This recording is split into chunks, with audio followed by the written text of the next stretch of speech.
I can't say it like Smokey could say it, but Smokey says, "Open your heart and let my love come in. I want the moment to start when I can hear your heart going with one love." Shot 'em up good, going through my neighborhood. Let's get it.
Shot 'em up good, going through my neighborhood. The power of blue argonite propels you. The power of blue argonite propels you. The power of blue argonite propels you. And trying to give you the tools that are cut through ignorance. The Virgia, baby, the tools that will cut through ignorance. We also look at Virgia as the thunderbolt and the motion at the same time, giving you all these fractals of the Virgia. And that diamond thought too, baby, the Herkimer on your ass. And also giving it to you in tunes and tones and vibration, baby.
Welcome to the Chocolate Mountain Show. I'm your super host, Big Pontiac. I'm also the holder of the infinite sacred ball game that was created by the Hero Twins. And as you know, I am also your one and only Galactic Daddy-O, welcoming each and every chocolate mountaineer to my galactic patio that reaches from Minnesota to the universe. And tonight, because I did buy a case of this shit, we're still going with the Shake by Boulder beer. And as I open it, and I show the special glass by Killian's, and I pour this beautiful nectar, or as they call it, the Rob from God. You just look at me and wish we could trade places right now. You just wish you could be me and just smelling that goodness. And tonight, again, we are off on the 35 pack of these vegan gubbies by Herb. As you see, they got that Delta 8 and the THC 9, baby, and it's in the THC 9. So pop them if you want them, smoke them if you got them. Or is it opposite? Pop them if you got them, smoke them if you want them. There we go. And, you know, we sucking on the blondie tonight. What's happening, CP? I'm on a big old farm and I'm feeling great. Only thing that's missing is a couple of slaves. I wish you were back in the good old days. Okay. I don't know if you're trolling CP or not. I don't know if you're trolling or not. I'll let you hang. What's happening, PJ? You see, I got the shirt to match the shorts. You see, I got the shorts on. Oh, and then I'm wearing the Dames, the Dame threes, or no, the Spider Mitchell threes, and they got the pattern on the bottom. Oh, you know, niggas crispy. You see, I got the shorts on too. Yeah, you know. So I'm doing it in 3D today, y'all. Vodka, what's happening? Yeah, because, you know, you could have white slaves, too. You could have European slaves. So, you know, I don't know which kind of slaves you need because a lot of European slaves was in the South. You can believe that. That book, Sly, hipped everybody, too. Talked about the Europeans that was enslaved in the South. Yeah, you know, that book's hard to find. That book is very hard to find, but not impossible.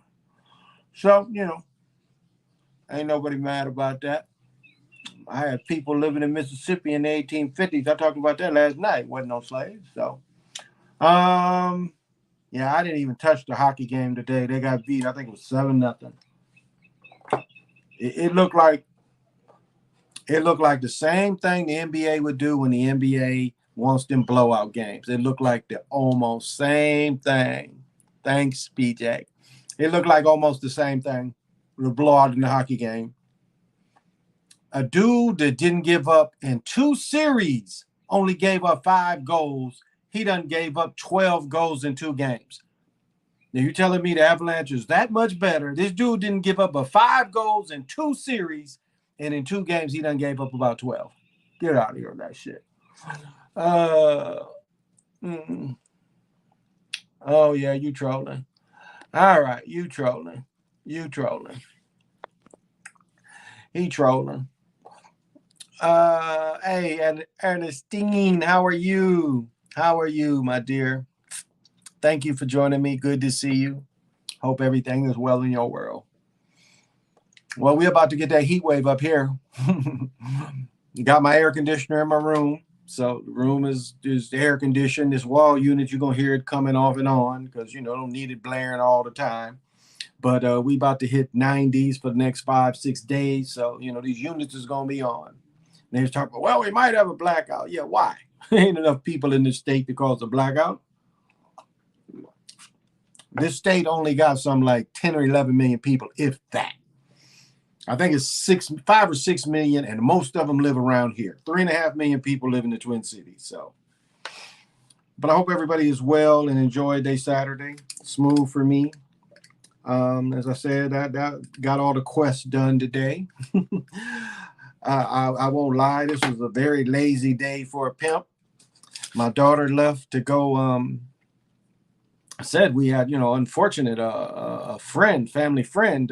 Looks like if I don't know if I guess I mentioned this, but a family friend looked like might have died of broken heart. I guess. I mean, I don't know how. How like you marry a woman and you treat her bad and you are so commanding and then she want to leave you and then you have a broken heart. It's like, was your heart broken before? Well, thank you, Anise. That is very nice. We're going to have a heat wave in Cali. Just watch. Well, what they call this, you know, Anise, what they called this a heat dome. And this covers almost all the East Coast and the Midwest, all the way. I think it reached to like Nebraska. I mean, it went west of us too, but they're calling this a heat dome, is what they're calling. It was like we had a 90-degree day Tuesday, Michigan had it Wednesday. And so it's supposed to hang around, but they're saying a heat dome is what they initially called it. And as I said last night, watch the gas prices because gas should be down because gas ended trading at 109. So gas should be down. But yeah, I didn't mess with the hockey game. It was just too much information was coming out that it wasn't going to be looking good. Don't look good for the doesn't look good for the Tampa Bay tonight. Each year the sun is moving 1 inch closer. Okay. I don't think it's 93 million miles away. And I don't think, man, I'm trying to think of when the sun left and when the simulator came on. Because as I said, 3 years ago, I caught them both. I caught two suns right here in Prior Lake. I caught two suns. And so now I think it's just a simulator. I don't even think it's the sun anymore. Hot summer means cold winter. We had a cold spring, though. So I don't know about that. We had a cold spring. Hey, Nicole B., thank you for joining. We had a cold spring, so I don't know about that. Gas near me is 667. Super is 697. Yesterday or Friday, I paid $4.59 here. And I ran into a dude about flex fuel. It was interesting. He said he just didn't think flex fuel powered, and he had a Chevy, of course, but he said he didn't think it. He said it did good on the highway, he thought. He thought for city traffic, it burned quicker. So it was interesting. That was interesting. Had a nice little conversation. I found a place to cut my board from my air conditioner. Of course, you know, I had some high measurements. My measurements wasn't good. Imagine if we had three suns. Well, I said before, I caught it. This was the same time I saw the lightning, and the lightning looked like a beam more than it looked like a natural phenomenon. It looked like a beam before it exploded. It looked like a beam.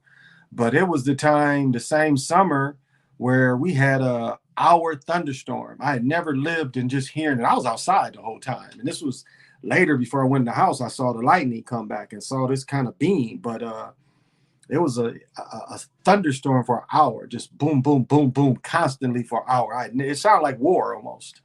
Sound like war. Yankees, they going to the World Series? Okay. I couldn't say. I don't know how. The Twins are playing well. The Twins beat. Are they still in? I want to say they're still in Arizona, but whoever. No, I want to say they played the Devil Rays tonight. They was beating the shit out of them. Last I looked, it was like 8-0. But maybe they were still. No, maybe it was the Devil Rays. I don't know. Maybe y'all have to look that one up for me. But I know the Twins was winning again tonight. They lost the other night. They lost Friday night. They won Saturday. So, and the Avalanche won 8-0. So, didn't touch that one. Next game is Monday. So, Canadian football was on. Oh, did y'all watch the 3-on-3? Did everybody watch the Big Three tonight? Interesting. I think they changed the rules where you could dribble in. I don't think you could do that before. Which street ball, normally you play 3-on-3 in street ball. You can't normally dribble in. I think in the Olympics, though.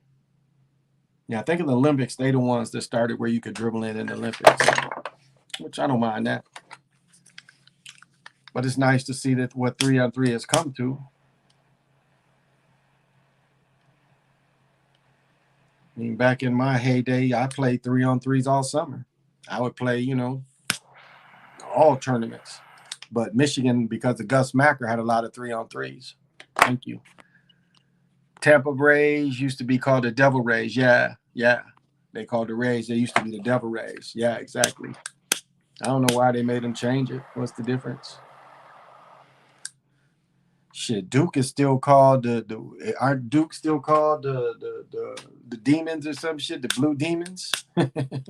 What's the difference between the devil and the demon,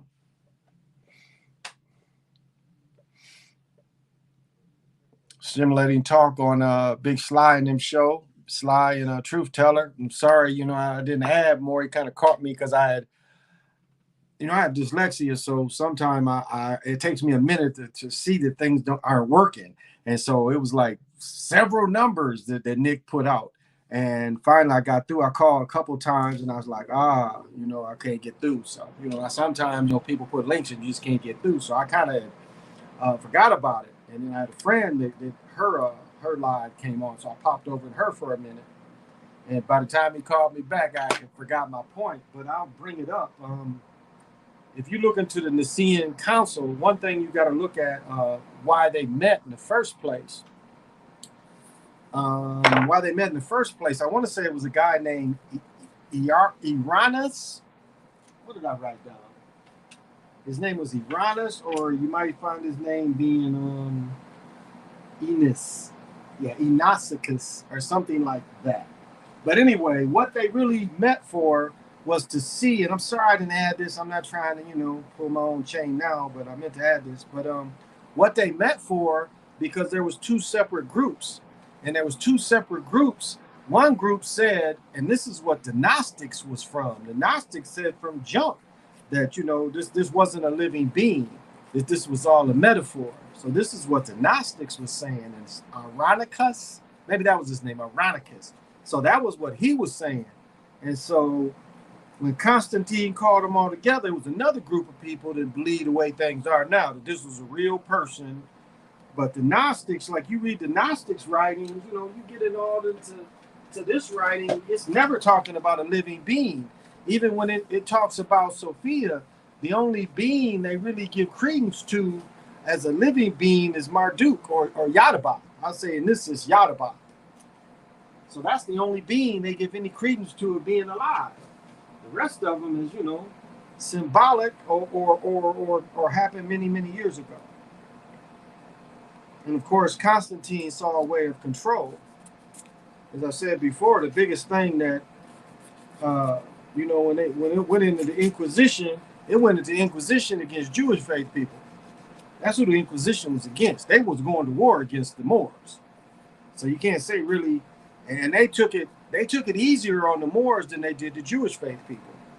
A lot of the Moors, as I say, Izagal in my Isabella book says that they paid Izagal off, and they said, okay, I'll give up my kingdom here, and he was given passage through France.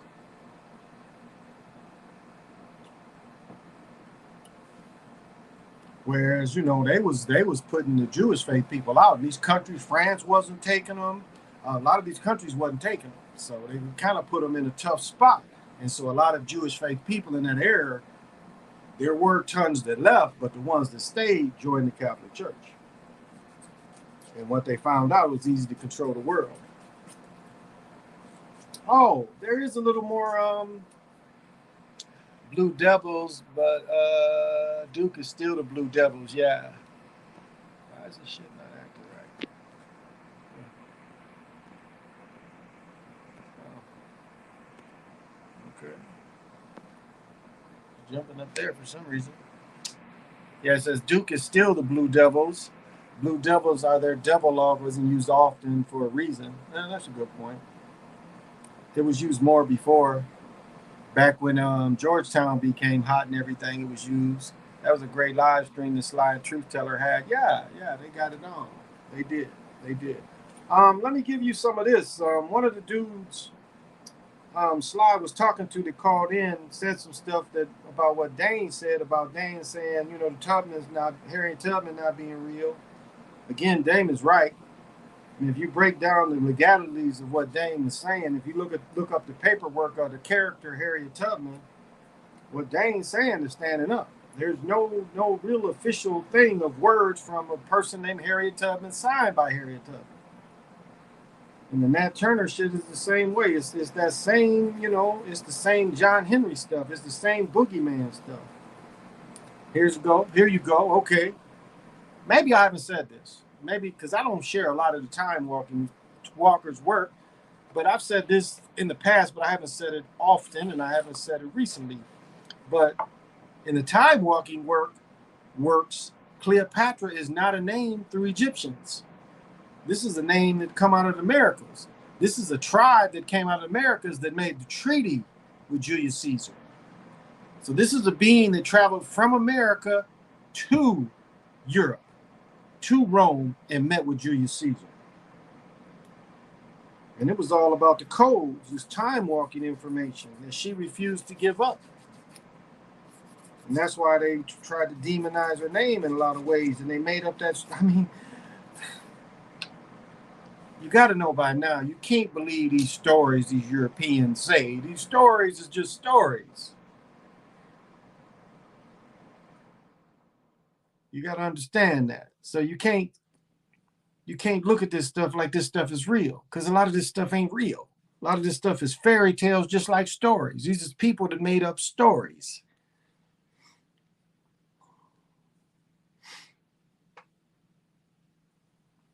This came from Crazy Sarge, Bloodstone.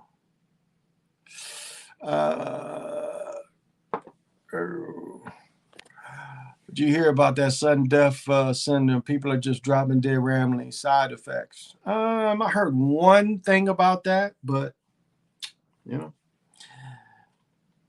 what they expect? Something that ain't tested.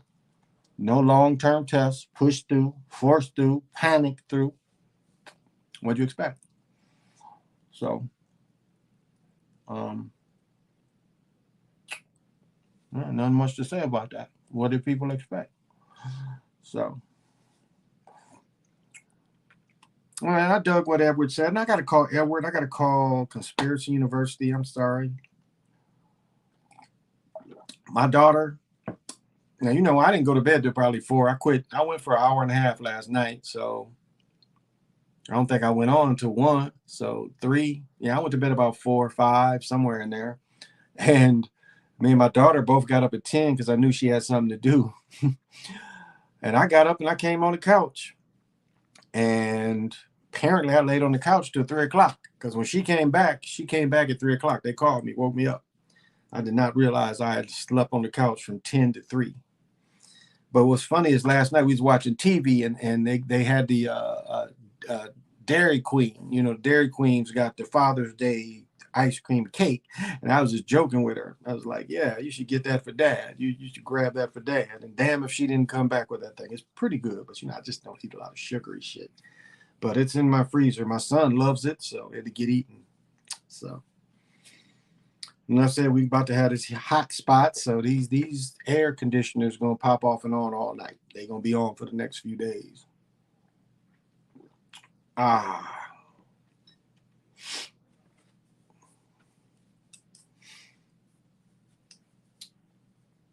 But it's funny, the thing that Sly and Truth Teller was bringing up is, the fight over religion and being right. And Christianity and Islam and Catholics, this one really one and the same. It ain't that different. What's his name? The skinny guy out of New York. When he did his video, he showed that the Kaaba wasn't completed until the 30s. So this ain't no ancient thing. They built that in the 30s. So that wasn't ancient. That wasn't shit that ancient people was going to. Matter of fact, the Kaaba was just the Kaaba and is the Kaaba stone? The stone was just something that was just one of many, just like Allah was just one of many. Yahweh basically means a volcano god. If y'all didn't know that, that's what it is. It talks about being a volcano god. So you can find that information. That's why I say, the way the Bible is set up, it's more Marduk and Yadabath is the being. And you look at how they, have to carry the being through time, space, so the being continues. I mean, if you look at sacrifice and belief, that's all part of it. I mean, the beings, what do they say at the War of the Gods, the Pegasus movie? Once they stop believing in us, we disappear. And that's really kind of how it works. Really, if everybody got off the Jesus wagon at one time, it would disappear.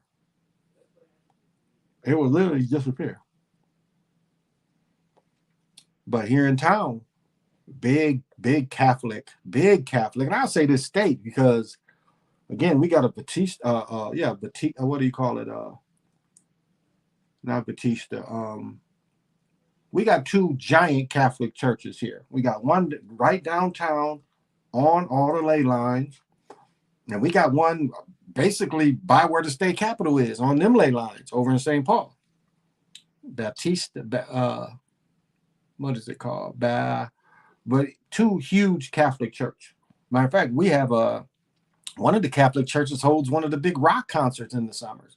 They bring these different rock groups in, and in the area where their church is, they make money.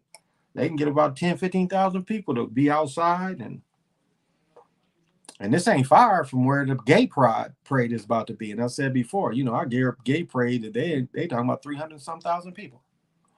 Gonna set it up.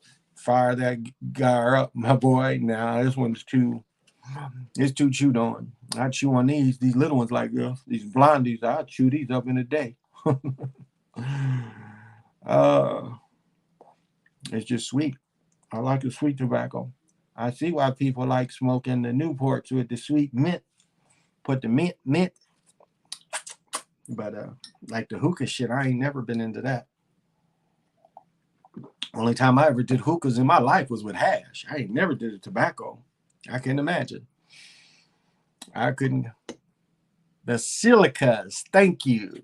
Yes, basilicas. Yeah, we have a basilica here. In downtown Minneapolis, we got a basilica. Yeah. You matter of fact, you come under, like you go on 94, you go in 94 West, and right when you come into, we got tunnels. We got tunnels that tunnel, it's over the Mississippi River that tunnels through town. And as soon as you start coming in, you go out of the bridge, the basilica is right there. So we got a big basilica. And then almost the same copy building. They both creepy as fuck. You think they pushed Christianity to overwrite whatever we worship as natives? Of course they did. Of course they did. Like just reading, I was reading some of the readings going through these books. He wrote the book about Columbus, coming over here and just reading about Isabella and just really how they looked at it. They really looked at you as, and that was Inquisition thinking. They really looked at you as non-human. It didn't matter what you believed. It didn't matter what you believed. You read about Isabella, you're talking about all these warring. Even the Borgia, you look at the Borgia, the first Borgia that became Pope. He was like, he wasn't quite a general, but again, he was a warrior monk, warrior priest. These people that fight. And if you don't believe what we believe in, that's what the Moors was. The Moors and them was, one believed in Islam and one believed in Christianity. And Isabella and them was like one of the Sterns to help fight and stop Islam from rising through Europe. I think Charlemagne is the one that fought the decisive battle that stopped them from, really taking over Europe with it. And so they think that, and the excuse they used, again, they lied. They said we had no written language. What they know is a lie, because I show this almost every night. This shit is, this is proof that there was written language.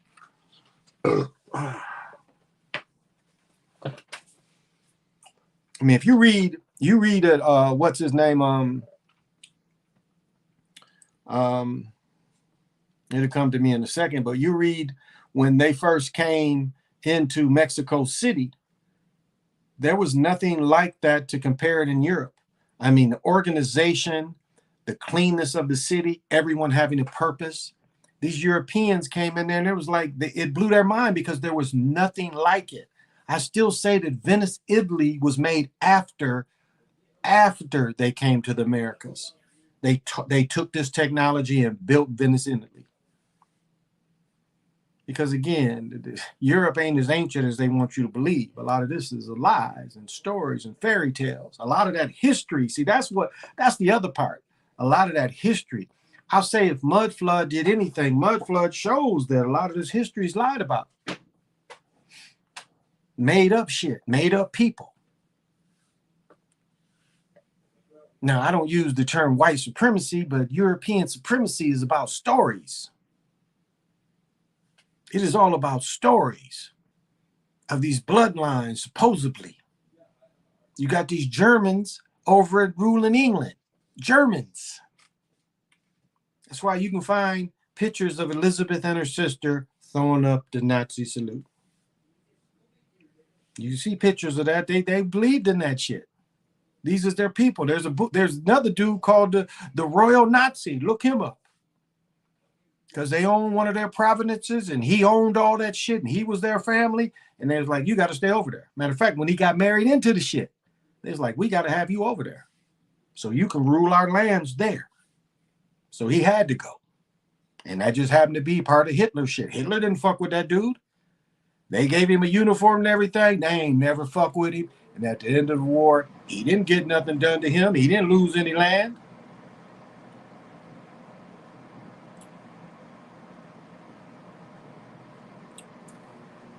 So,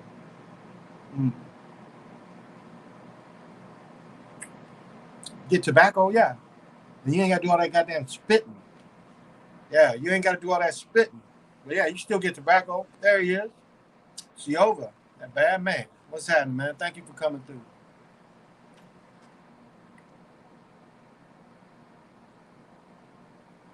As I say every night, you know, this Juneteenth, I look at my thing and it don't say Father's Day tomorrow. It say Juneteenth.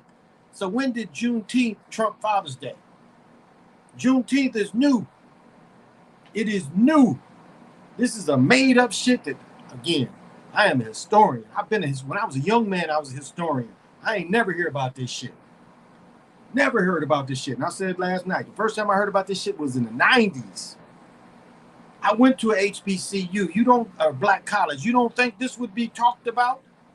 Well, you know, this summer, you guys got to remember, no. Now, Nick Taylor said something interesting. He came out of Texas. It's something that they celebrated out of Texas. Okay, I understand that. You know, this is kind of on, Western. And here in Minnesota, we are considered Western, so. But this ain't something that was nationally celebrated. Niggas didn't celebrate this all over. And of all the things they do, it's another slave thing. Again, emphasis should be on the mistreatment during Jim Crow, not slavery. No, not slavery, Jim Crow. Jim Crow was worse than slavery. And I know history, they want to teach you. No, it was way worse. They locked up half of the melanated population, and the other half lived in terror. Where murder, like we see murder still going on years and years and years. This is what was allowed. These was the agreements. That all that stuff, the 14th Amendment that ended slavery and all these civil rights could be overrun by state codes. And that shit lasted from, and ain't really, a lot of it ain't went away. As I talked about in Greensboro, they murdered them people in Greensboro in the 80s. And nobody got for murder, and it's on film. They was able to plead self-defense because the police said that these protesters had some guns too, when it clearly shows the Klan being the aggressor.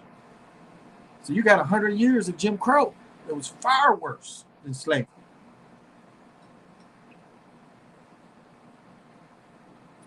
And that's where, if there's any grievances or wrongs done, it should be from that.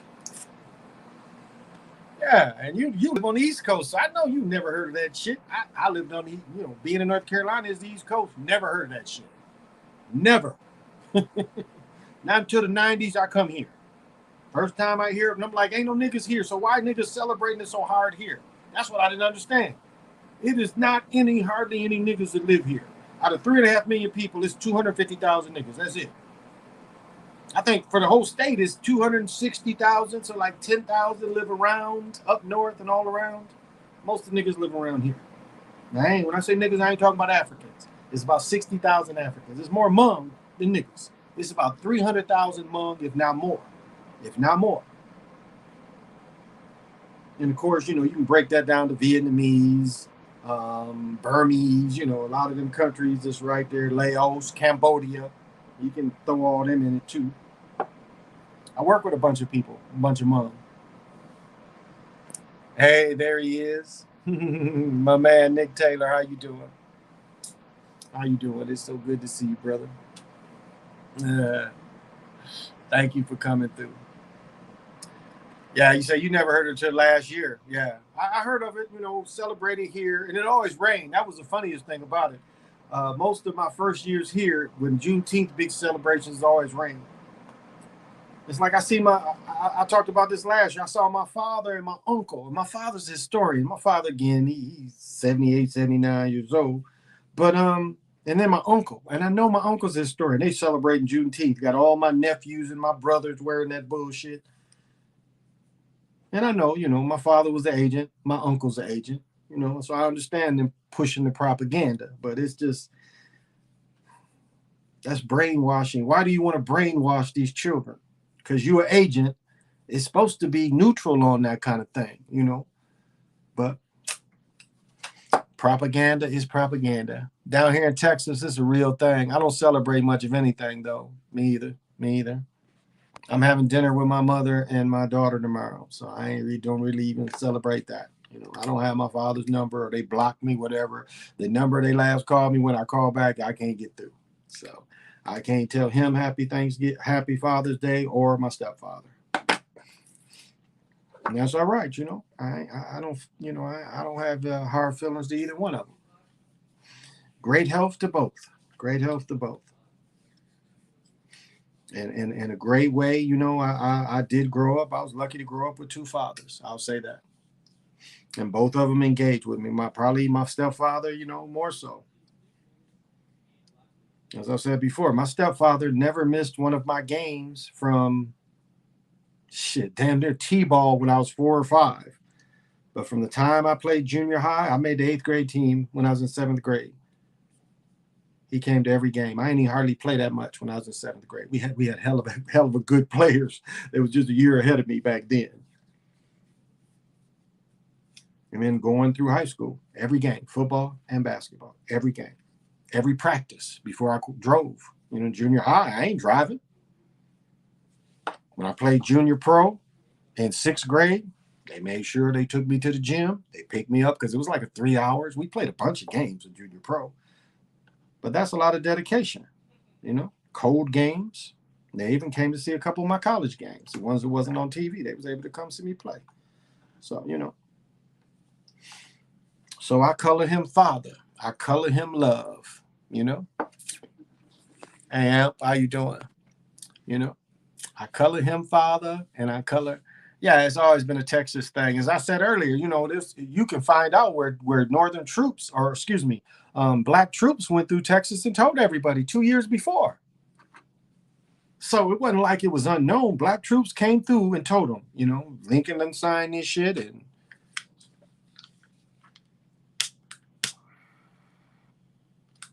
and what's funny on Texas is get to looking up some of them Texas generals. You don't think melanated people fought for the South? Look up them records of a lot of them Texas Southern generals. On there, start saying, "Oh, they're Mexican," and yeah, look up some of them Texas Southern generals. A lot of darker dudes in there. The slavery stuff ain't what they tell you. It was completely. I don't know how much I can harp on it. You're right. Black troops did come through, like you said. Yeah, black troops came through twice, but there's a lot of black troops in Texas. Look it up. Don't believe me. Just get in there and start looking up them Confederate Texas generals and see how many darker generals you see. A lot of history in Texas. Yes, there were quite a few blacks fighting on the side of the Confederacy. Look at Mississippi, that the Choctaw, I'm trying to think, it's two tribes first, and Cherokee. It was three. It was the Choctaw, Cherokee, and the other tribe in Mississippi. It was two tribes in Mississippi that fought for the Confederacy. That the Cherokee is what it was that started fighting for the South, and they switched sides. They ended up fighting for the North when they started seeing it. But we had black generals in the Confederacy. A lot of black troops. This is a brother that stayed with Lee the whole time. They try to tell you he's a cook. Okay. You don't think it was times he had to shoot? You don't think it was times he had to ride and move? Come on. That's helping the war effort. That is helping the war effort. And I said, you know, you look at that thing, I don't know. Even in a lot of ways, the South was sabotaged. Like even going to Gettysburg and looking at what you had in Richmond. Yeah, what you had in Richmond is one of their main artillery places got attacked right before Gettysburg. And so when they had to switch their munitions, the new plant wasn't making the charges quite as right. And so when they go to Gettysburg and they lit that barrage across, their charges weren't effective because again they were insufficiently made, again because of the change of venue and a new building, new workers putting this stuff together. So a lot of ways that cannon barrage that the South did wasn't as effective as the barrage of the North. And as I said before, it's suicide to send Pickett across that. That makes no sense to kill, 20,000 men on something that's very unlikely to succeed. And Stewart was right. Stewart said it. Stewart said, let's just attack them smallly and make them defend DC. Because the goal of the South was never to win. The goal of the South was make them to go back to the table and say, okay, what's the renegotiation? That was the aim. Put them at the negotiation table. Fighting for the absolutely. So, and that's part of history they don't want to share either. They want to make you think, like they said, because again, the brothers started fighting the Confederacy from the beginning. What year did Glory and my family get in? It wasn't until I think my my third great grandfather, I don't think he joined the Ohio Colored Regiment until, trying to think the picture, 1864, 1865. And then two of his brothers was in the 54th Massachusetts. And one got killed at the Battle of Fort Wagner in South Carolina.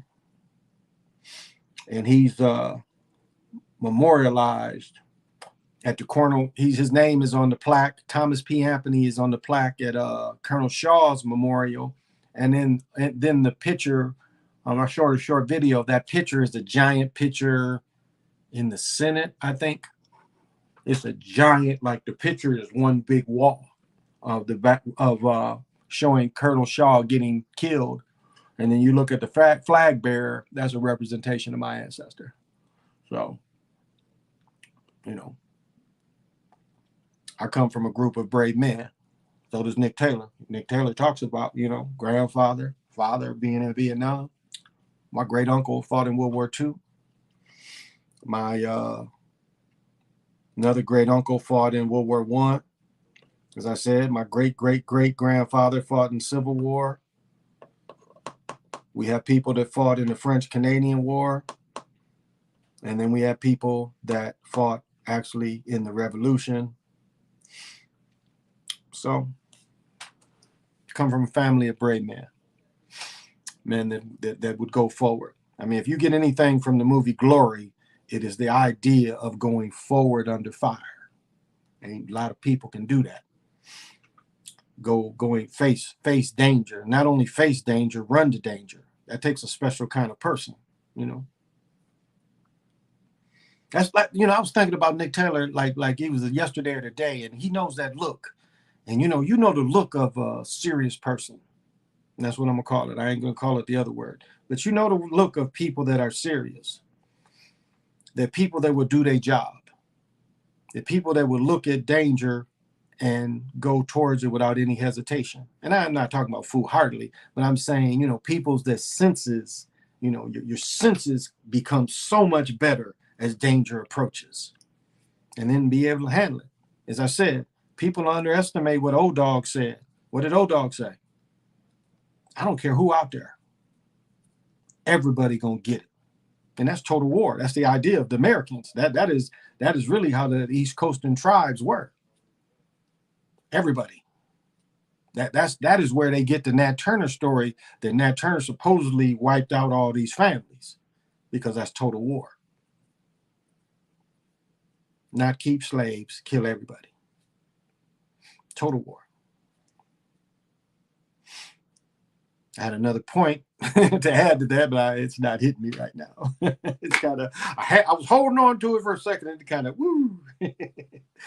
But you see that seriousness of people, you know. I mean, you knew people that you could play with and people you couldn't play with. You know, people you can just look at and see that these people ain't about it. You know, these or it's people that's about it. And as we get older, if we still practice enough, we still about it. Even in this crazy world. Because you never know. You never know. As I was saying last night, this thing in Buffalo could have been just to kill an inventor. It'll come back to you. There you go. Same thing. It'll come back to you. Yep. Isn't that crazy if they went through that Buffalo thing just to kill an inventor? To make it look like something else? As I was talking about last night, the killing in Greensboro, they got people that was effectively making change.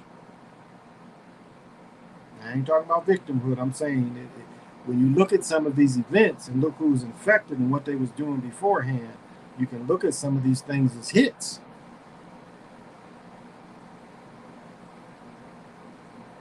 And that is in a way, when you are not a boss and you just have to work a regular job, you're kind of open.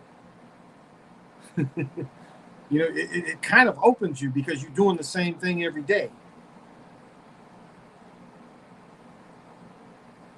Whereas a boss doesn't quite have to do this. It's easier for a boss to change his patterns. What do you think about the 31 million tons of ore being found in Uganda? Are you talking about gold? Gold? I think that's what you mean. 31 million tons of gold. We'll see. How the problem I have is, why would you report that? Like, why is that reported? Normally, if that kind of thing was found, that would be something that would stay within the country. So that was more than likely reported by people of greed who want a part of that. Because it's going to bring a lot of speculations and a lot of people going after that, especially Europeans. So as I read the story, that was telling Europeans, that was code to say, whoever can steal it, go in there and start stealing. That's what I think. Some of it was gold, but not all of it. Yeah, I had kind of skimmed through something that said, a big gold strike was found in Uganda. So, okay, and other things. So that's what the code was for me. I couldn't see a country putting that out there. Country would hold that closer to their chest.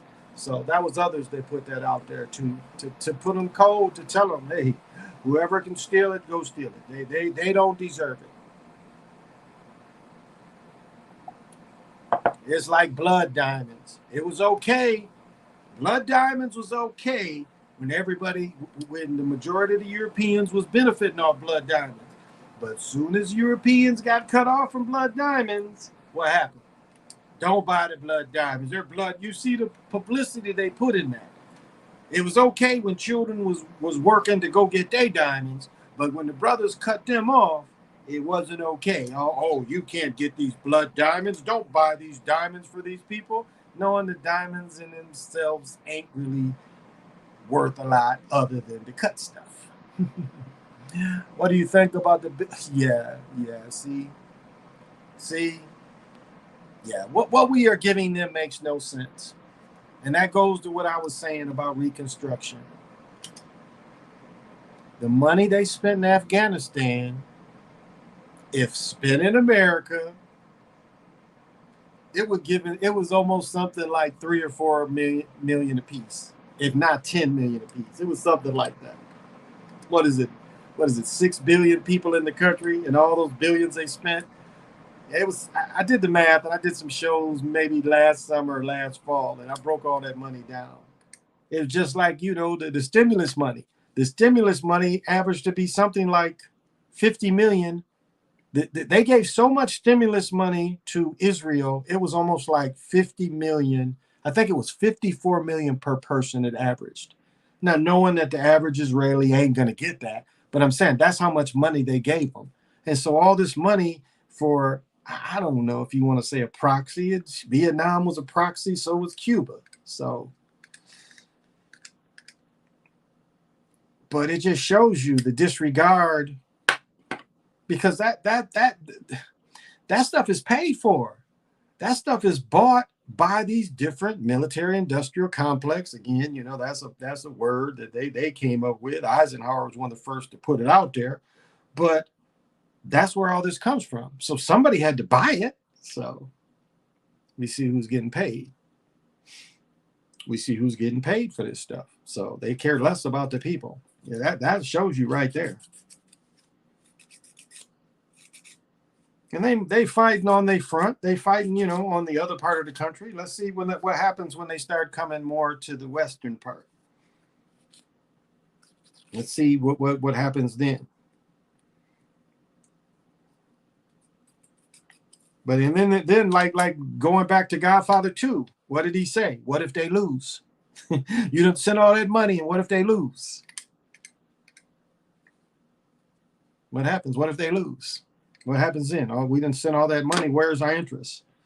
And we know the interest is they want bases over there. That is the importance of Ukraine, bases over there. They want to have something there. It's the same way why they really set up Israel. And you can even go into why we was in Iraq for so long. They wanted a presence there. As I said before, in Syria, you got Department of Defense fighting CIA people. You got all our tax-paying money on two sides, and they fighting each other. What sense does that make? And you can look this up and find this.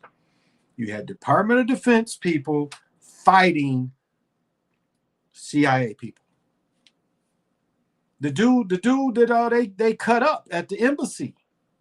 The dude they cut up at the embassy. Again, you had two different people. One people didn't like him. The others he worked for. He was a CIA asset. That dude they cut up in the embassy. He was a CIA. And so Department of Defense wasn't so cool with him. So they kind of sat back and like, fuck, we don't care what happened to him. General Peace, honor OG, and happy Father's Day to you and all who are in the chat. Well, thank you very much. And all the fathers out there that do the job, right on. They made our so stupid. And it's not entirely that we stupid. It's entirely that the winners, the victors write the history. That's what happened. And if you look at, again, like Black history was written by some dudes in England. The whole Back to Africa and all that. They knew. This ain't nothing, I'll say this, for knowing people in the military, a lot of people in the military was the first ones coming back and saying they lying about some of this stuff. We meeting people. James Branch is one of the great ones. He's talking about meeting people, and they're like, "What is it? What are you talking about? Come from there." They brought Indians and brought them over here, and that's a lot of military people was getting that kind of stuff, getting a lot of this true history. And as I said, the mud flood, most of that stuff is silly, but what the mud flood does show is the possibility of a lot of them making up a lot of this history. Just as I talked about Turtle Gang back in all this Mongolian stuff, and they're fine. That is these blood types and finding these fossils of people. You notice they ain't rushing to tell you what Omen people were, are they? And they got omens. I got pictures of Omen bones. They can't wait to rob a grave, go in there, look, and see what they can take, put in the picture. Somebody still owns the museum. When they take this stuff, somebody still owns the museum. They may call it the People's Museum, but they'll put the person's name who's. So.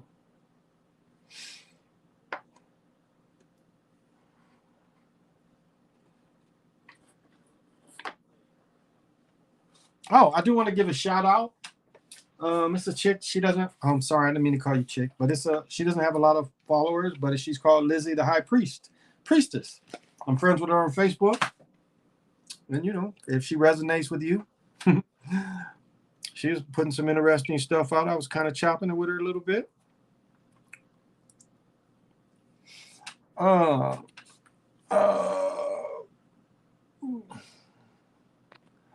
Didn't they destroy a lot of the tombs? Well, the majority of stuff that was stolen and destroyed here was the mounds. Um, I have to admit, the Moors were the first ones that really talked about the destroying of the mounds and the destroying of information coming from America.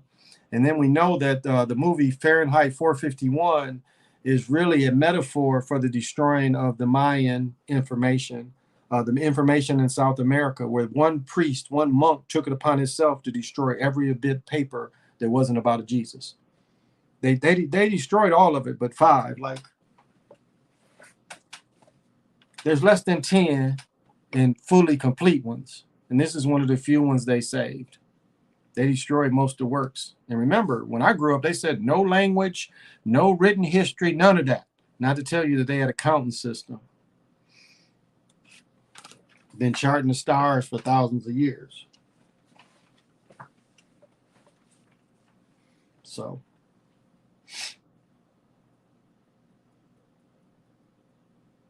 I mean, Columbus used to be celebrated like he was a hero back in the 60s and 70s. And the only reason they started saying Columbus was Italian because the Italians was getting a bad break about being gangsters. And so they figured that if they snapped Columbus to Italians, Italians would be looked at a little better. That's why Italians go so hard for Columbus, even though he wasn't Italian. He was Portuguese, but he was Jewish faith. He was a Jewish faith dude. And they move his body around too. So there's some metaphysical thing that they sent him and something he got. So there's the tomb they put him in. So the biggest thing they destroyed was the mounds. And see, as I said before, the mud flood people try to take some of that as saying, they destroyed, these houses and stuff. That ain't really true. A lot of what was destroyed was the mounds. That's the biggest destruction. Well, the mounds and the trees, because the mounds still existed with all the trees everywhere. So, got another thought. I hope I don't lose it. it's losing, but the mounds, the trees, I lost it.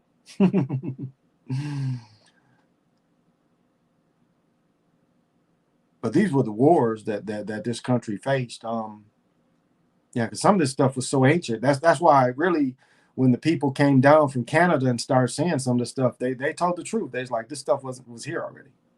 This stuff is here. Are they spiritually feeding on Columbus?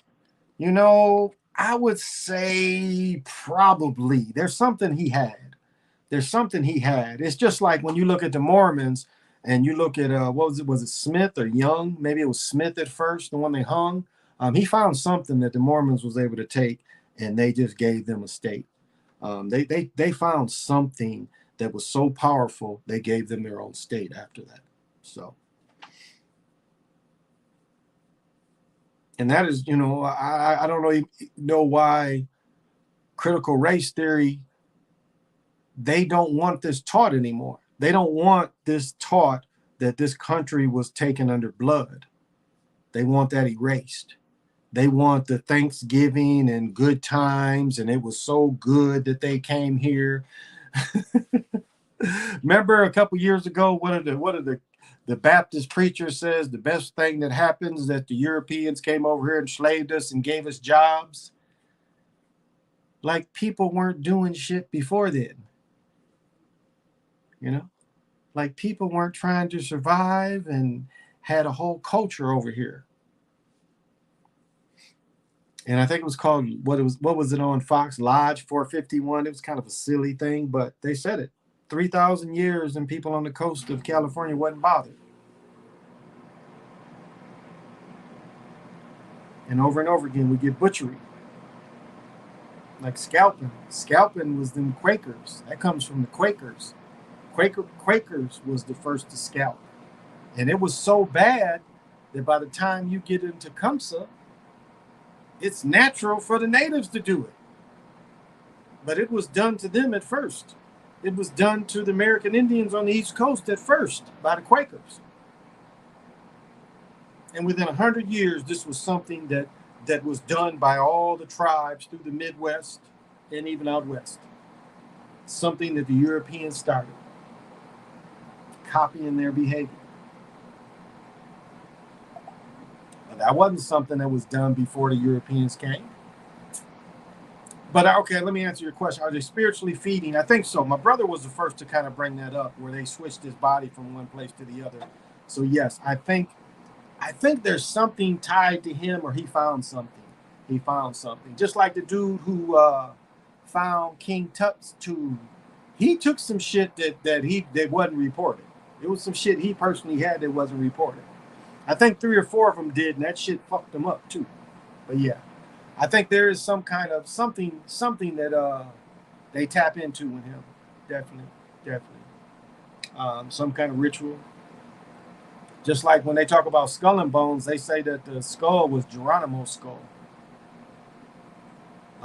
Is it one of the presidents dug him up? One of the skull and bones. It wasn't the Bush, but it was like one of the old presidents that went through skull and bones or something. Some government official had something to do with digging up Geronimo and taking his skull. Matter of fact, they kind of show this in How High. Remember in How High they go dig up?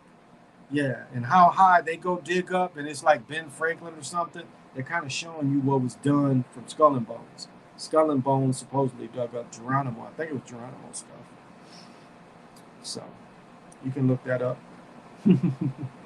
What was Nick and them teasing, saying what page and highlighted? That's what the niggas on out east say. You know, the New York mugs. You bring up shit. Fuck you. Looking up shit. Motherfucker, look that shit up your goddamn self. I ain't got to show you shit. I got it, and if you want it, you go find it.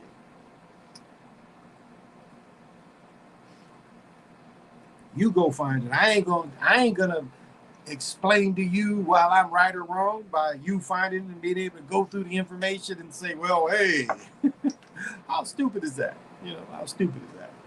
You find it.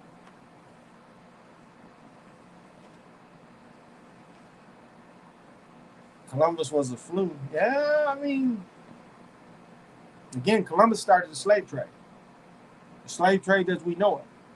And the real reason, I don't know, and I couldn't think of Cortez's name. I caught a couple paragraphs. The amount of gold that Cortez took out of America is unbelievable.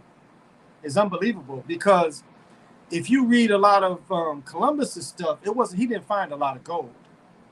But all of a sudden, they were saying that when Cortez first went into America, the amount of gold was like tons of gold that Cortez took out of Mexico.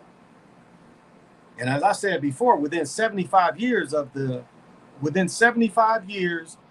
Spanish landing in Mexico, the Spanish were the biggest exporter of silver in the world. And then the second part was the jade. The American jade was better than any jade found anywhere else in the world. At the time, there was nothing like it until Japanese had something similar, but it wasn't as good quality as the American jade. So this was something else, shared with the world. But there was so much science lost, suppressed. I can imagine. Well, I've said this many times before. These people hold a Bible, and it ain't the Bible we have here. It's another Bible that is related to the Cleopatra clan, and that's what it's called, the Cleopatra clan. And they hold this. This was something that they stole out of America, and they hold it, and they don't share it. Yeah, this does give you a nicotine buzz. Nicotine even worse than liquor. Nicotine is like woo, woo. When it comes in, it's that woozy woo. And I don't mean dizzy, but it's just like that woo. It's the funniest kind of feeling.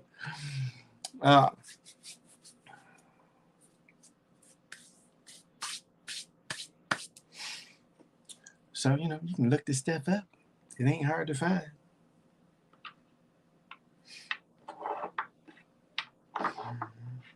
I just want to be what I want to be. That's all. Vote for me and I'll set you free. So we need to have our grievances aimed. There should be aimed at the grievance. And the grievances can't be all over. That's the biggest problem with America. We have so many grievances and they're so all over, and it's like, well, there's too many to address.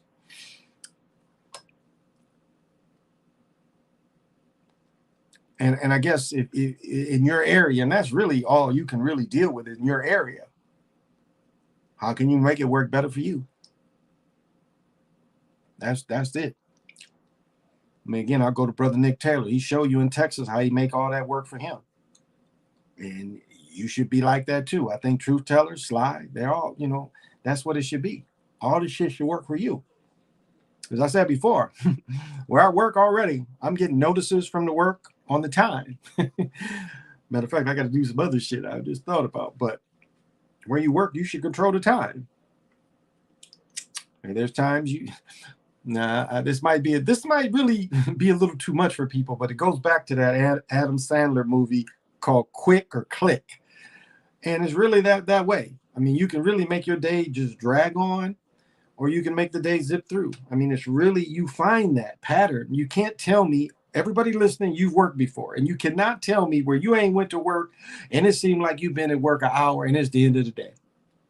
How does that happen? And then you got other days it seemed like you've been there for 3 years, and you've been there. You go in and you work your ass off, and it seemed like you should be home, and it'd be like you done worked an hour, when it seemed like you done did a lifetime full of work, and yet you only been there an hour. How is that possible? You guys had that happen before. You know what I'm talking about. You worked. My mother described that day to day. She's like, oh, the day just busy, and that's how it moves through. And so you have a part in that.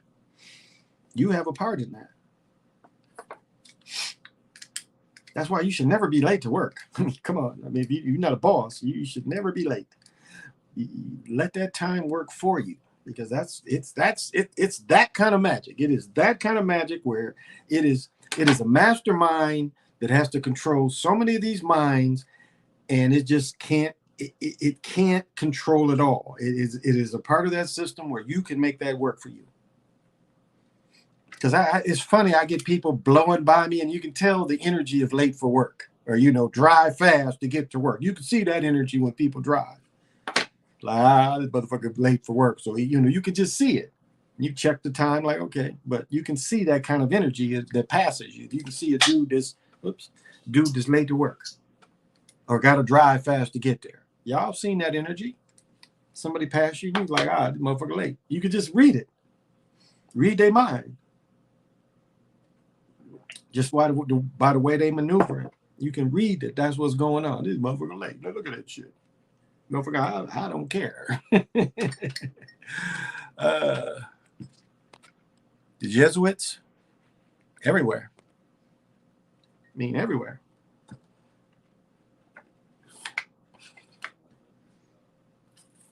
And again, that's one name, but it's a lot of different affiliates, Jesuit affiliated. You got to consider. So, everywhere. They're in every country. As I said, during the Inquisition was the only time in history where the foot got put to the ass of the Jewish faith people. The Inquisition was the only time, really, that they were really attacked. This Hitler shit, that Hitler shit is nothing compared to the Inquisition. They try to make you think it is, but again, you look at the numbers of Jewish faith people in all of Europe, numbers ain't there to support. That's why it went from, first it was 6 million. When I watched Auschwitz back in the 70s, 6 million. Now, then they changed it to 3 point something. Now it's like maybe 1 million. So they always change their numbers because, again, and the biggest Jewish faith people they faced was the Bolsheviks. That was the Jewish faith army, the Bolsheviks. There she is, Shirilita. Shirilita, how you doing? The Bolsheviks was the Jewish faith army. See, they don't want you to know that. They don't want to tell that. But that was the Jewish faith army. And that's why Russia is a Jewish faith state. They want to tell you the Russians ain't, they ain't, communism doesn't have a religion. The Russians got a religion. They're Jewish faith. But look at Jewish faith religion compared to other religions. They don't think that the other religions are real religions.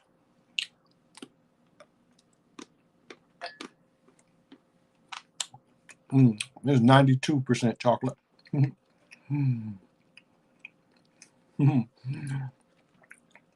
They killed us way more than they killed the flus. So what happened is after Isabella, during the time of Isabella, what the Jewish faith people had to do is they had to take on Christianity to be left alone and keep their property and keep their money. So a lot of them joined. And as I mentioned, repeating myself, they found out it was easy to control the masses through the Catholic Church.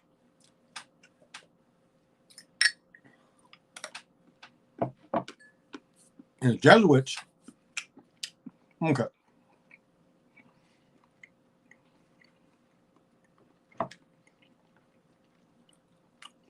And I know Zach Hubbard and his boys don't want to hear it, but the reality is, as I mentioned before, what we had up to the time of Borgia, we just go with Borgia, the original Borgia that the HBO series about him. If you take him and Isabella, he was a younger dude, but he was a militant, militia-like priest. And this is what we had before. We had these different kingdoms, these different areas that had churches, and these churches had armies or bishops, and these bishops had armies. This is how it was done in Isabella's time. Because you get to reading through her information, you see all these different holy people, ministers, priests, whatever you want to call them, had these different armies. Borgia was one of them. Now, after they all these broken up armies became under one, and they called themselves the Jesuits. So instead of individual territories having their own religious armies, they came under one umbrella. So that's where you get the Jesuits. So you took all these individuals that came together. And so, I mean, you've looked at the Rome stuff. You look there, and as I said, you go to a Catholic church and you think that Dracula's about to jump out any time. The way that stuff be feeling in Catholic churches, that music be playing, the way they be singing, they don't be singing to bring up any joy or good feelings. That'd be that Dracula singing. Phantom of the Opera. Y'all ever saw that shit? The Phantom of the Opera. That's every time I go to a Catholic church, that's what I be thinking. Like, God damn, the Phantom of the Opera behind this shit. You hear that organ playing? They still had old organs, the pipes that go up in the walls and shit. Catholic churches still had that. Most Pentecostal and Baptist, they don't have them organs that be in the walls because the churches don't be as old. But that shit get to playing and you swear it, motherfucker. Like the Ghost of Mr. Chicken. They playing that kind of music during the Ghost of Mr. Chicken. It'd be like they hit that shit coming out the damn walls with them big ass pipes. Man, it'd be like I'd be like looking where it's either Dracula or Phantom of the Opera about to come out any minute. And I was younger, I'd be like, golly, this bug could just jump out from anything. It'd be balconies and shit in Catholic churches too. And you'd be looking up at the balcony like, damn, Dracula could just fly down on me, That's what I'm thinking as a child. Or I'm like, man, Phantom of the Opera might run behind the priest and stuff. Do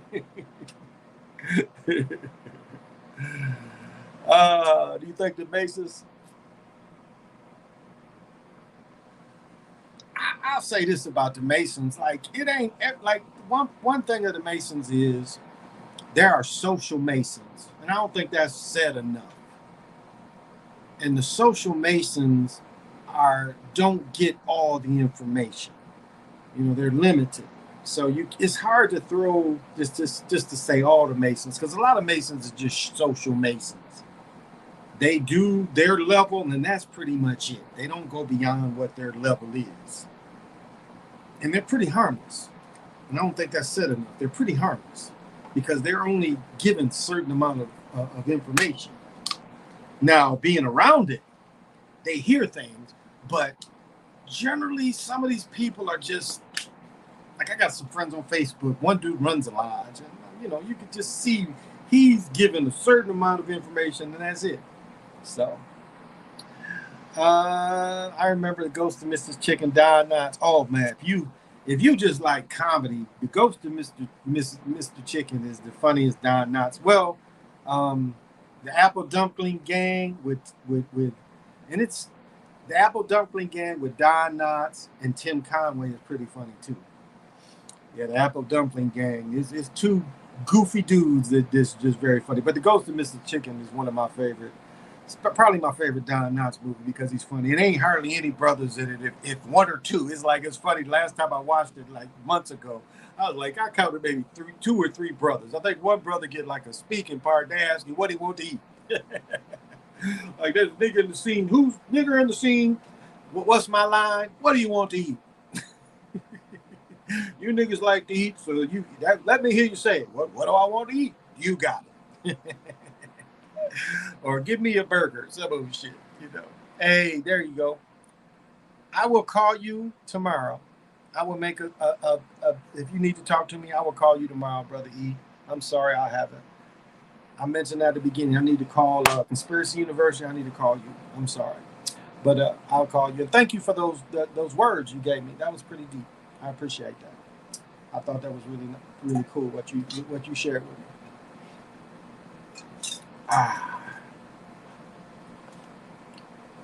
I just be forgetting.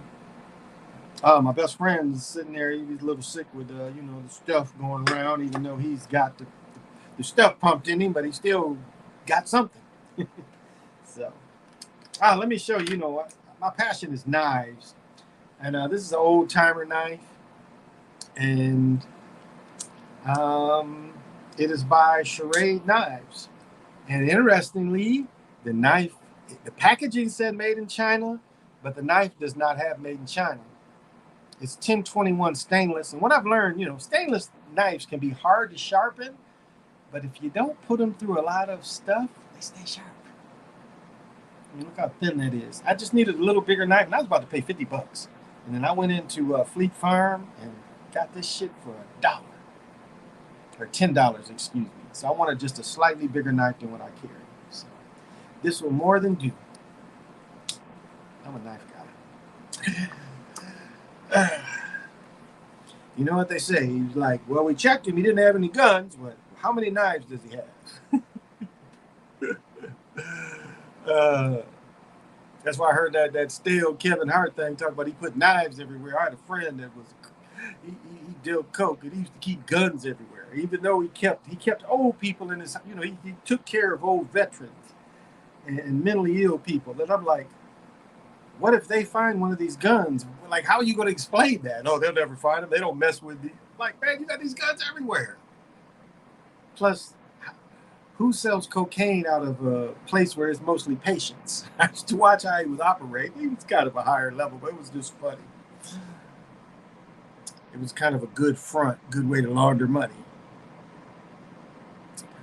I asked my family, this is why y'all worship gods who don't give a shit about y'all. We were enslaved because of those slave gods. Oh, good point.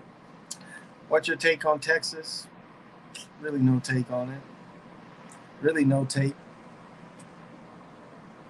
Well, thank you. I really have no take on it.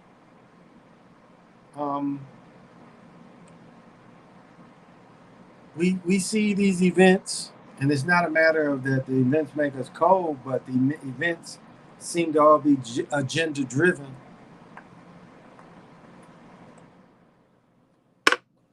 Because, and I'll say this, a lot of these politicians make them agenda driven. And it makes you think that the politicians had a hand in it. Because how does gun control come from one incident? over and over again. It is talked about by one side. I mean, how did we allow bump stocks? Do you know what a bump stock is? It doesn't really make you shoot like a machine gun. It doesn't give you quite that advantage. Makes you take in a little of the recoil. But they make you think that this rifle, and as I said before, I think The Matrix came out in 99 or 2000. There's a scene where maybe it's Morpheus. He has a Ruger 9mm with extended clip, fully automatic gun. He was the only one in the country at the time. He was the only one in the country at the time, legally. I can't say illegally, but it's the only one in the country. And then all of a sudden, in the last year, you can get those little sears to put in to make any pistol automatic. And then they start showing up on the north side around melanated people. And all of a sudden, these melanated people are going through these, shooting at each other. Where does that come from?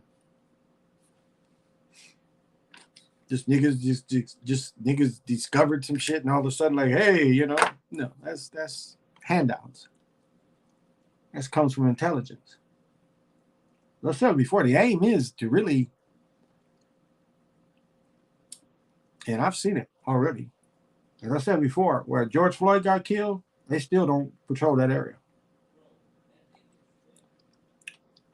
What they did is they took Floyd out. What the shit that happened to the city, Minneapolis Police Department, they took it out on the melanated people. Even though George Floyd happened on basically the South Side, they really took it out on the melanated people. Not patrolling, not showing up to calls, saying we understaffed. When it got so bad on the north side that the people had to sue the city to demand more coverage. But this is who they took it out on. Now, of course, a lot of people that poured into Floyd came from the north side. The numbers ain't lying. Most of the melanated people live there.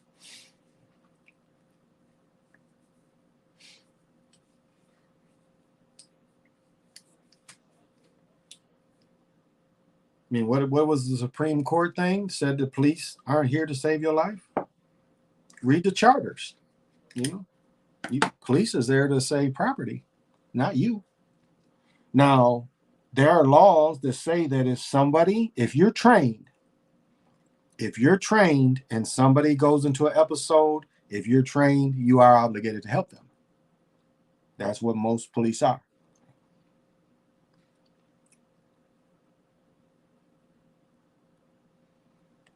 And I'll say, being ex-police, I know police that wouldn't run to trouble. I know dudes that wouldn't run to trouble. Like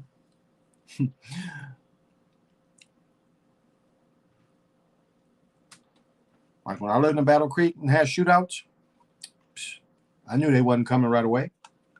Last shootout I had, they didn't come for like 25 minutes. They waited till all the shooting was done. Then they came.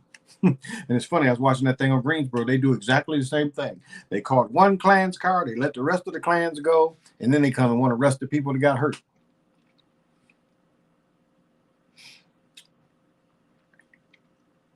Floyd, a lot of what Floyd did appeared fake. There's a tape the year before where, I said he was doing the crackhead move, talking about on my mama, man, on my mama, man, on my mama, man. That crackhead way of getting credit. You gonna pay me back? I need to, crackheads got all these stories of when they gonna pay you. And then they finish with on my mama. And that's supposed to mean your word is bond or whatever on my mama. But they practiced it the year before with him. It's no way him and Chauvin didn't know each other. There's no way. They worked at the same club. They knew each other. You're gonna get paid by the same people. So what is the odds that if one works at the door and one works in the club, what's the odds they won't meet? What happens when you go to most clubs? The security meets together, one place or the other, and they was all under security. There's somewhere for the security to go for breaks. So you say that the time they worked, they never ran into each other. They never saw that dude. They don't work like that. Clubs ain't that big. You're going to know the security. Even if you work in the door, you're going to know the security inside. There's just no way you're not. As I said before, our nightlife here in the Twin Cities for young people match anywhere in the country, other than we closed at 2 o'clock. But for shit to do, it's shit to do for young people. You into clubbing, you into going to music in clubs, it's here. Our clubs get 15, 20,000 people every weekend. Our downtown, 15 to 20,000 people go every Thursday, Friday, Saturday, Sunday. Some of the club days be the Sundays, be some of the biggest club days. So for young people, this is a hell of a place to live. But I look at Floyd as it was a test. As I said, Bastille and Young was 2 test cases they did. They say Young was handcuffed and they shot him in the back of his head. And they shut down the 4th precinct, which is in the north side of the hood of the north side. They shut that down for a week. So I had to call out the attention of whores on Twitter on their nonsense. I gave them my direct line and email telling them my time is just precious. Next time they keep coming with that nonsense. Okay. Well, thank you. And happy Father's Day to everybody out there. Hey, Vanetta. There's a private federal investigation now on police abuse in Minneapolis, paying people $25 per case. Ooh, ouch. And Chauvin is about to get it from that other boy that he hit with the flashlight.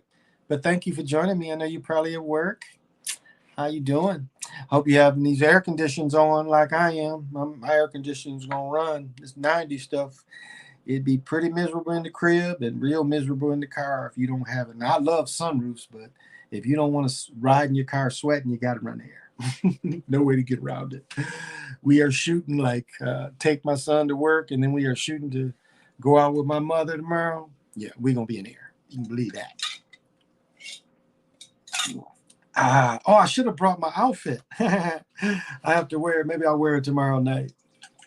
It's some funny shit. My son's like, don't wear that shit all together. That's what he said. I'd wear the top and the bottom with different shit. I think it looks cool. It's a hoop outfit. I like the NBA pants. The NBA shorts. I mean, they're expensive, but they're nice. No doubt they're nice. People don't, jerseys. Well, thank you, Barbara. That is so kind of you. How you doing? How are you doing out there? How's the family?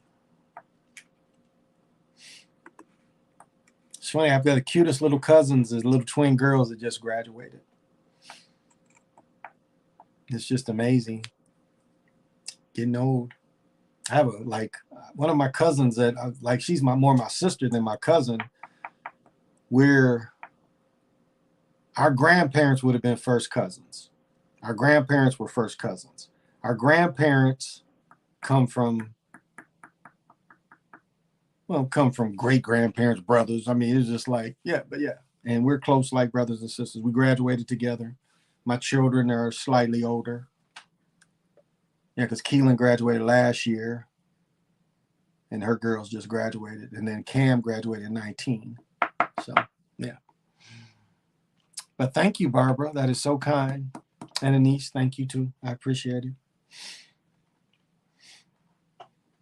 Because I am just trying to make it.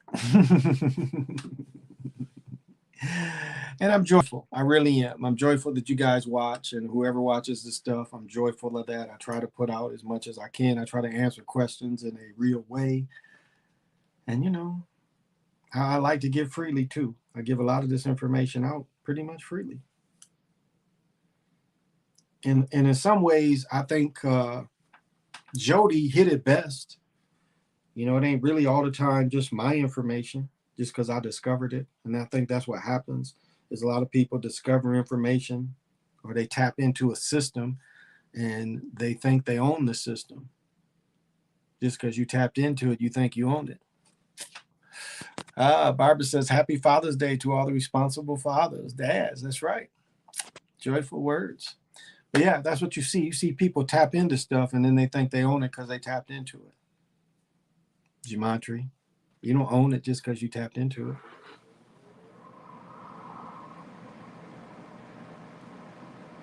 You do what you're supposed to do. When you discover a system,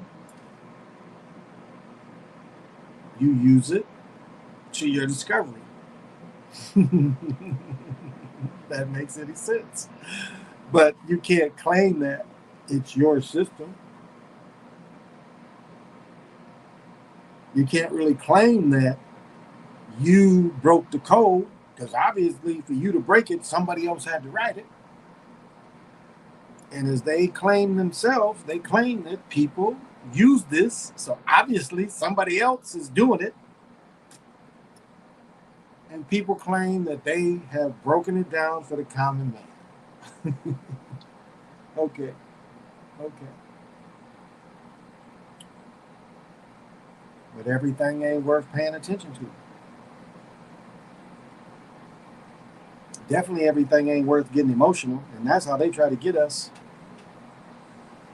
Well, thank you, dear. That is so nice of you. Yes, I right now I am enjoying it, and I hope I enjoy tomorrow. I can't sleep all day. I got to get my ass up there.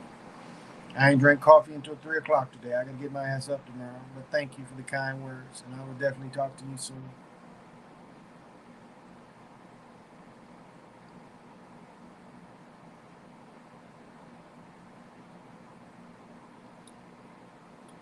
It's like I can't claim, the time walking paper was given to me, so it was a system already moving.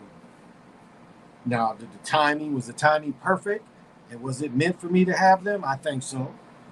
I think somewhere it was put up where we need this nigga to get this stuff. I think so.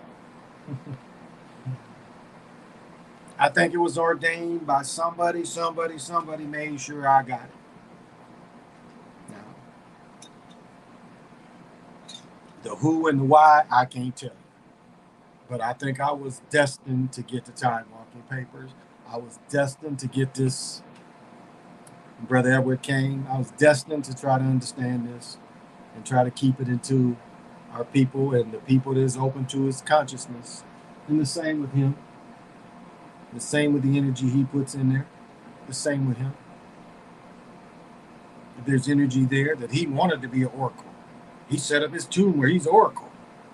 So he wanted you to question him and use his wisdom as he passed on. And put that transformation energy out there. We are unlimited people. We are the superheroes. We are magical beings. I mean,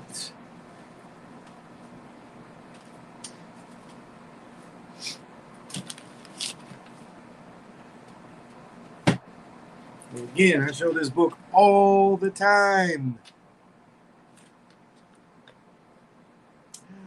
Astromancy, interpretation of winds.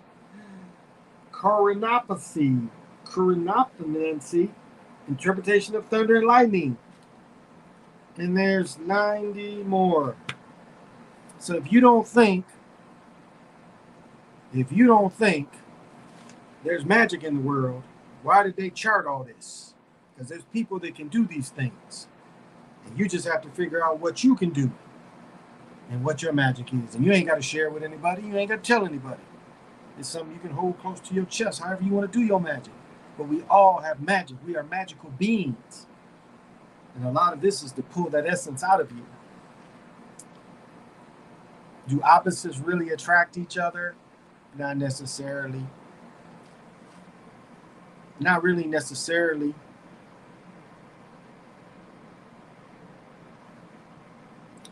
I think what gets mixed up is balance. Because one thing about my daughter's mother and I, despite our many differences, when we help each other, we bring a balance. Because what she's weak at, I'm good at. What I'm weak at, she's good at. And so a lot of ways we fill holes for each other.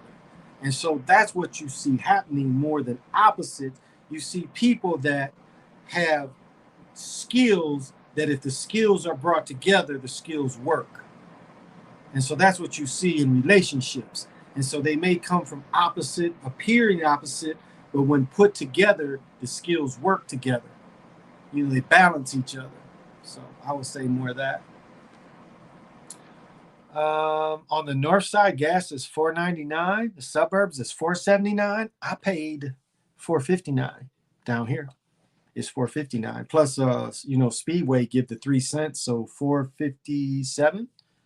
No, 456. So I'm paying 456 still. Now what's it called?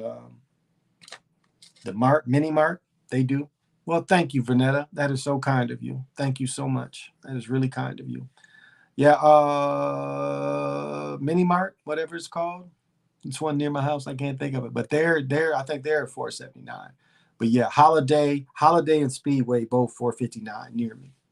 And so, Speedway, I got the 3 cents off. Yeah. But yes, Renetta, that is very kind of you. Very kind of you. Yeah. Yeah. So yeah, it's a little cheaper down here. As I said, Flex Fuel is even slightly cheaper too. But I have to go all the way to Shakopee. And so I might check it out Tuesday. I'm going to be in Shakopee, I think, Tuesday. Oh, my goodness. And beating up my car, handing out food, but I had to wait forever to hand it out. And then I had to look at how much room so I only took on 3 families. But oh, my goodness, I had to wait. Beating up the car, sitting there. But as I said before, the casino handed out food. So I help families out that don't have a way to get it. And it'd be a lot of junk, a lot of sweet stuff. What? If you got starving or sweet, don't starve. Don't starve. For sure, don't starve. You gotta eat.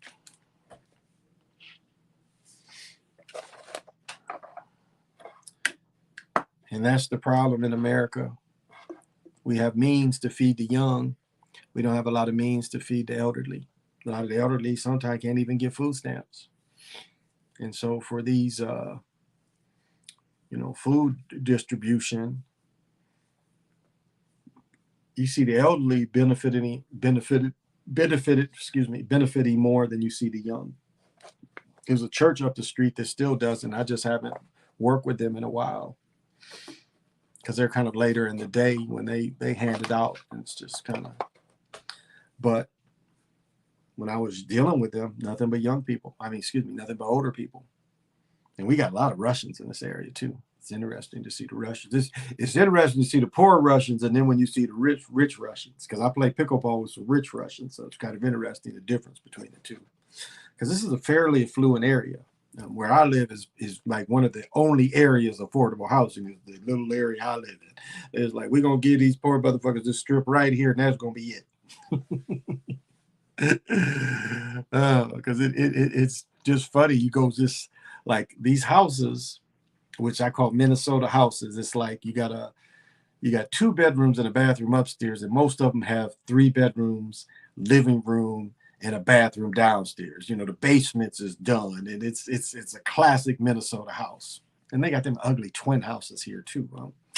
I've never seen twin houses. We call them duplexes, but they call them twin houses, which I think is kind of silly, but if that's what you can afford. And some of them are nice. I've stepped in and they were nice. It's just I don't think I would invest in one. So kind of hard for me to buy a house, which is a house and not a duplex, and it's a mug living on the other wall. But some of them are nice, so. But that's what they do up here. How long have I been going? Okay, I've been going for a minute. So I just try to have the job to explain things as clearly as I can on the things that I dive into that people seem to have interest. And most of the people that talk, it's just sports come up, which is funny. My uncle had a mansion out there in Minneapolis when he was on the Twins. Oh, bet. Okay. Yeah. Yeah. When I lived in Eden Prairie, Greg Jennings still, he used to play for the Packers and he played for the Vikings for a while. And then he played with the Dolphins when he retired. But Greg still lives when I lived in Eden Prairie, like where my son works at the Eden Prairie Lifetime, that's the one I tore my Achilles in because I lived just up the street. And it was like you go a couple miles and you go on the left and go into the houses, the development. where it's funny, like you see $400,000 houses on the left, and you see where Greg and Adrian Peterson living on the right. So if you're going west on 7, is it 7 way out there? No, that'd be 62, and 62 turns into something else.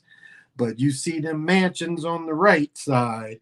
You see, it's just funny. From literally, you can look in your backyard, and your house would be a $400,000 house, and you would look across the highway, and you would see $1 million house. You would be that close.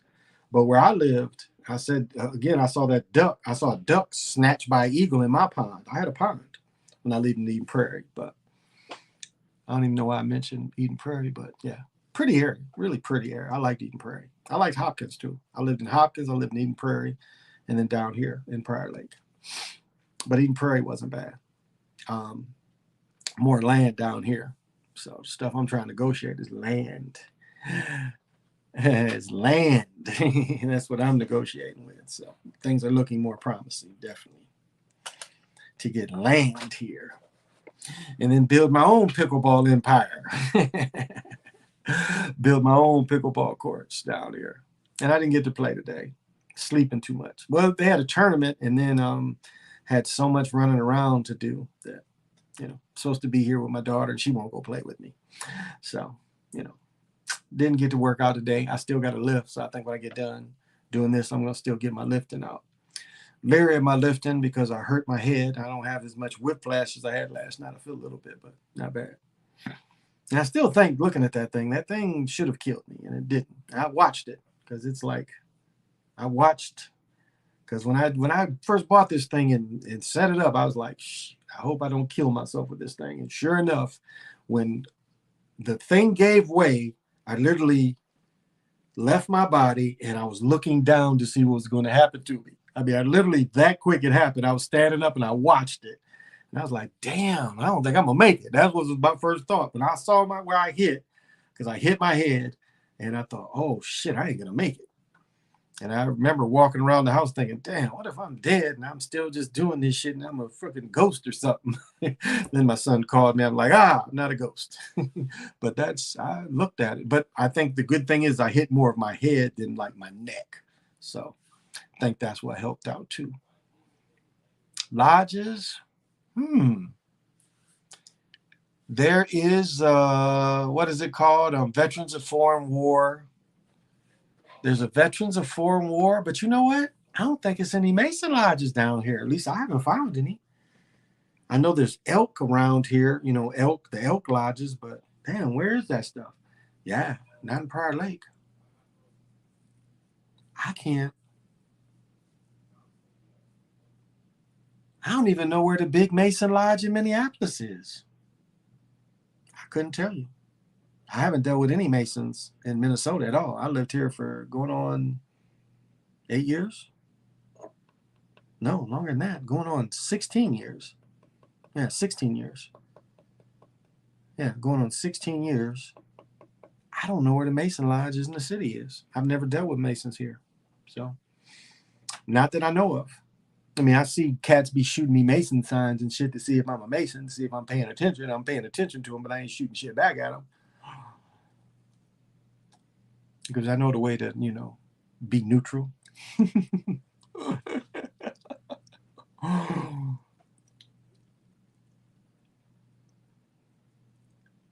And don't throw up fake signs to people, see if they're going for it. Don't do that. But there's ways to show you neutral too. That's the best thing, just to show you ain't in that shit. Without the disrespect. Because they're shooting at you out of respect to see if you one of them. And there's ways that you can show that respect back, but saying like, no, thank you. It's a way that you can say no, thank you to them that ain't disrespectful. So, Dan, what do you think about that, Sly? Should I have said that? The way you show that you're neutral? I ain't going to show what it is. You got to learn that yourself. Well, it's a way you can shoot that back that you're neutral. With respect, What does Sly say? Fuck you respectively. Respectively, fuck you, honey. I'm going to kick your ass, honey, but respectively, I'm going to kick your ass.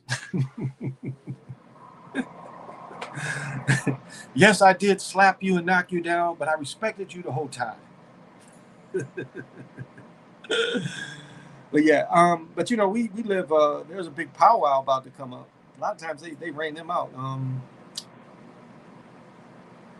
Lakefront Days. After Lakefront Days is usually the powwow, so that's coming up. But thank you, B Brown. Wow, the best love is self love. Oh, indeed. As you know, I always close with love. Yep. But yeah, thank you, B Brown. That's very kind. What's up? I'm about to stop if you want to do something. I'm not gonna go too much longer. Your hair, what happened to the Jerry curl? I told you I have activator, and all you had to do is put activator. Okay, let me show the cake. See, you shouldn't walk out here. Your drawers is biting you and shit. You walking out here and your drawers is all up in your ass. See? Let me show the cake. Let me show my let me show the cake. Damn. You're not hungry like me. You wasn't even thinking about the cake till I touched it. What's it got to do with not being mine? You're not hungry like me. It's still my cake. You're not hungry like me. See, look at you. Now why? Now if you drop the cake. No, bro, give me the cake. You're wildin'. I am wildin'. Damn. You blew shit on me. He act like he got the munchies. Not the curl activator. Yeah, his shit was Jerry curled last night after he took a shower. Straight Jerry curl looking.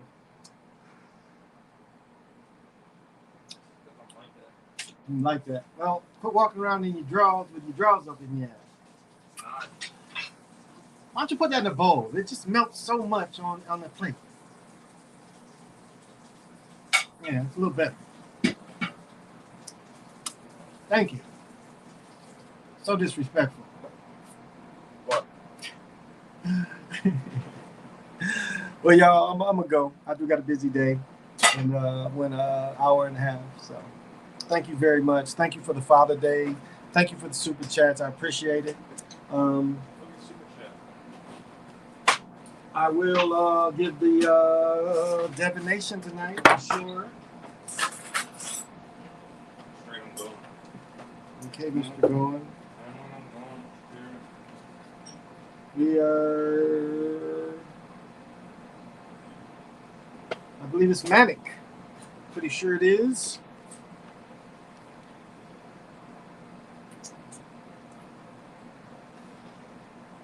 Lamont. No, it's gotta be Manic. Yes, it is Manic.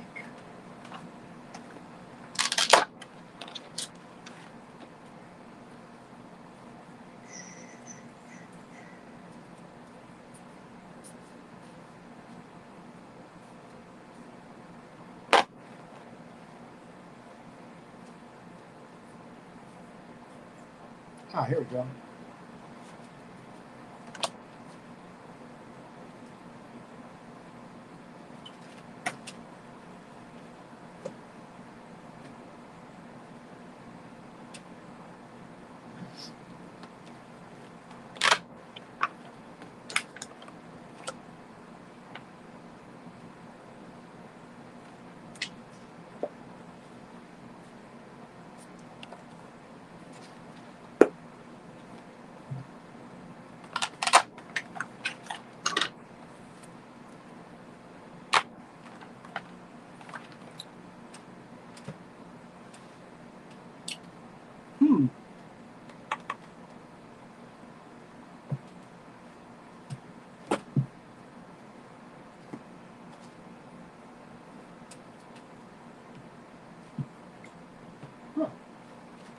Something else I was looking for. I didn't find it.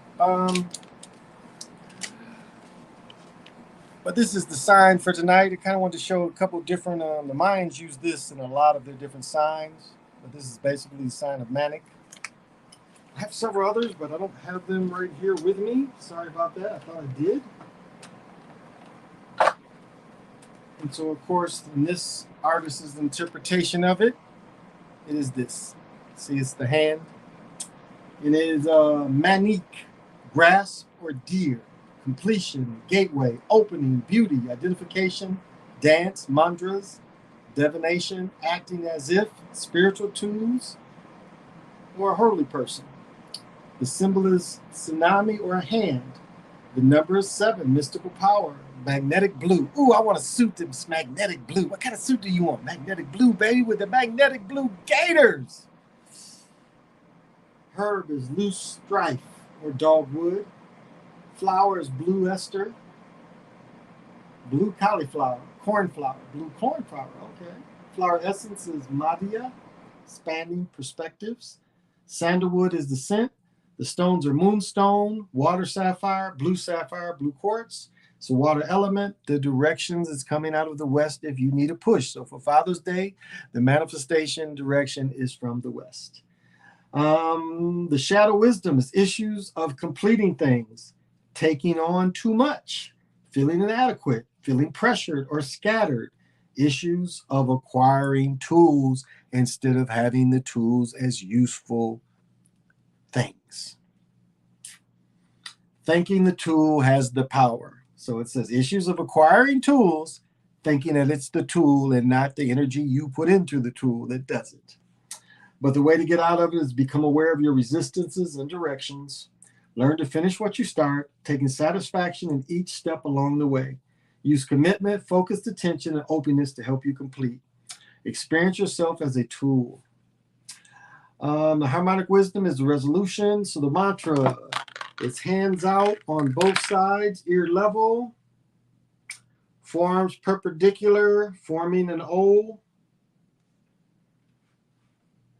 Yeah. And saying, I am by thinly veiled design a threshold to other dimensions. I complete, I open, I am one. So if this can help you tomorrow, I hope it can.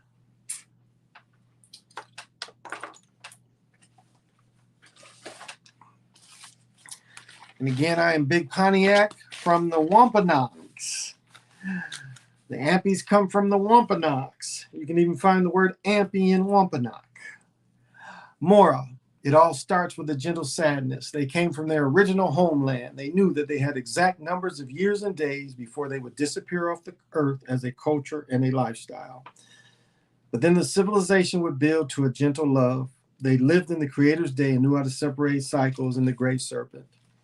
And as I say every night when I come on, I am another yourself. So learn how to be the eyes of Lower Marsh as you deal with people. Learn how to step into their shoes and be able to look at you as you put something on them, as you try to communicate with them and the communication is not going. Find out why, what's going on, what's blocking it.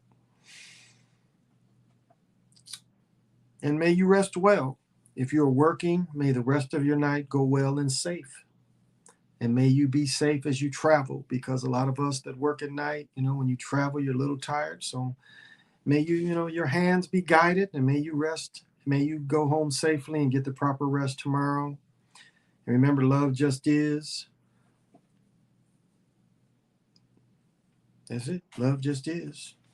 And remember, as we celebrate this masculine, it's the balance. I mean, that's one of the good things it did with the system is say, okay, we're going to have a day of the feminine celebration, which should be every day, constant. And then we're going to have one day of the masculine, which is balance. And so I think someone asked about opposites attracting. That's, again, they attract because of the balance that both of them bring when they come together. They found out they're more alike than they are. And in closing, remember the words of Lazarus Long, the days are long, but the years are short. So, yeah, I have smoked some DMT. I've taken acid. I've taken, I've had it. Shrooms, all that shit.